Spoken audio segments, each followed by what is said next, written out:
उत्तराखंड के मुख्यमंत्री पुष्कर सिंह धामी लगातार दिल्ली में प्रचार प्रसार कर रहे हैं। इसी बीच बुराड़ी पहुंचे और बुराड़ी में प्रचार प्रसार कर रहे हैं। बीजेपी उम्मीदवार के पक्ष में प्रचार प्रसार कर रहे हैं। शैलेंद्र कुमार के लिए प्रचार प्रसार करते हुए नजर आ रहे हैं मुख्यमंत्री। और ये कुछ तस्वीरें भी आपकी टीवी स्क्रीन पर, इस दौरान वे क्या कुछ कह रहे हैं वो भी आपको सुनाते हैं, सुनिए जरा।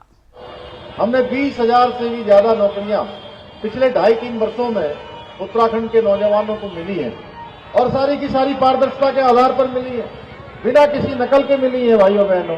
इसके साथ ही हमने देवभूमि उत्तराखंड में आप सभी लोग, केवल दिल्ली बुराड़ी की बात मैं नहीं कर रहा हूं, पूरे देश की और दुनिया की बात कर रहा हूं। पूरे देश दुनिया के लोग जब भी कभी देवभूमि उत्तराखंड का नाम आता है या उत्तराखंड की बात आती है तो उन सबके मन में और उनके भाव में एक अलग प्रकार का भाव आ जाता है। वो भाव होता है श्रद्धा का भाव, वो होता है देवभूमि का भाव, वो होता है 4 धाम का भाव, वो होता है आदि कैलाश का भाव, वो होता है मां नंदा देवी का हो, धारी देवी का हो, मां हाट कालिका का हो, मां पूर्णागिरी जी का हो। ऐसे अनेक भाव आते हैं कि देवभूमि यानी कि देवों के सबसे नजदीक का स्थान, पवित्र स्थान। भाइयों बहनों, देवभूमि का ये मूल अस्तित्व बना रहे, इसके लिए हमने अनेक काम किए हैं, अनेक ऐतिहासिक डिसीजन लिए हैं। उसमें से हमने लैंड जिहाद के खिलाफ वहां कड़ी कार्रवाई की है।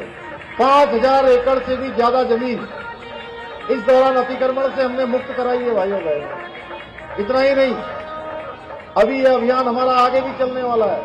कहीं पर नीली चादर चढ़ाकर, कहीं पीली चादर चढ़ाकर, कहीं हरी चादर चढ़ाकर हजारों एकड़ जमीन पर हजार हेक्टेयर भूमि अतिक्रमण युक्त कर रखी है, कब्जा कर रखा है भाइयों बहनों। हमने इस अतिक्रमण को हटाने का अभियान देवभूमि के अंदर चलाया है, जिससे कि देवभूमि का मूल स्वरूप बना रहे।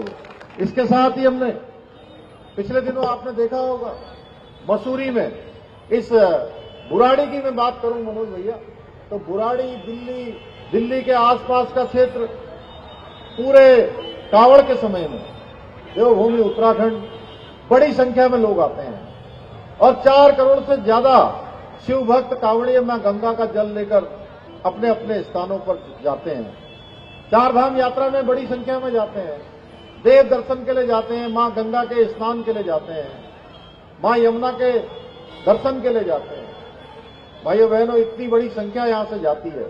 आप सबके भी मन में रहता है, जो उत्तराखंड के रहने वाले हैं वो तो आते जाते रहते ही हैं, लेकिन अन्य लोग भी जाते हैं, उनके मन में भी ये रहता है कि देवभूमि साफ होगी, देवभूमि पवित्र होगी, देवभूमि स्वच्छ होगी। और कुछ घृणित मानसिकता के और निम्न मानसिकता के लोगों ने वहां भी एक षड्यंत्र के तहत खाने में मिलावट शुरू कर दी, थूकना प्रारंभ कर दिया। अभी बागेश्वर का उत्तरायणी का बड़ा मेला होता है हमारे यहाँ, उस मेले में भी इस प्रकार की घृणित मानसिकता सामने आई थी। लेकिन हमने कहा, चाहे मसूरी हो, चाहे देहरादून हो, हरिद्वार हो, ऋषिकेश हो, नैनीताल हो, बेरीनाग हो या बागेश्वर हो, कहीं भी किसी भी स्थान पर देवभूमि में ये थूक जहाज जैसी निम्न मानसिकता किसी कीमत पर नहीं चलेगी। इसके खिलाफ भी हमने जो है कार्रवाई की है।